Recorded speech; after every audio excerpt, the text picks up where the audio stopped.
Turning a corner in the housing market, new home sales are down, negative leverage for multifamily landlords, and good news for veterans who are looking to purchase a home in the future. From PropLogix, these are your top 4 stories in real estate this week.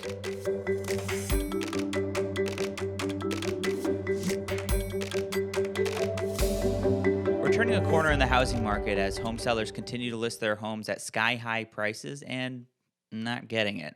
Buyers coming into the market are far less likely to jump into the game with soaring mortgage rates and record high prices, and most are waiting for things to cool off. Well, that's starting to happen now as we saw a 9% decrease in sales in April over last year, allowing for inventory to regain some strength and potentially humbling some sellers in the coming months.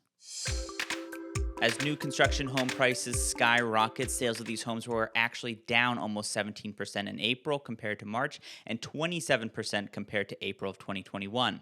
This is lower than what most analysts were expecting, even with a pullback in demand, as 30-year fixed-rate loans hit 5.41% at the end of the month. Builders are also reporting an increase in cancellations.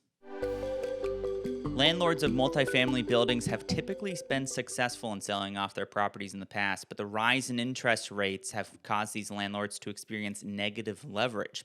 Negative leverage is when landlords make less money on their assets than their lenders, even though they carry a higher risk.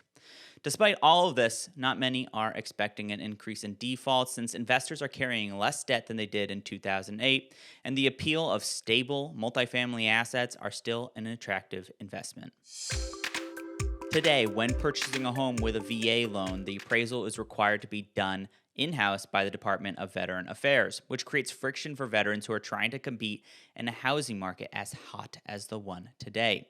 A piece of legislation was introduced in the Senate which could streamline that process and allow for desktop appraisals, or in some cases, waive the appraisal altogether. Many are in support of the legislation, including the Mortgage Bankers Association.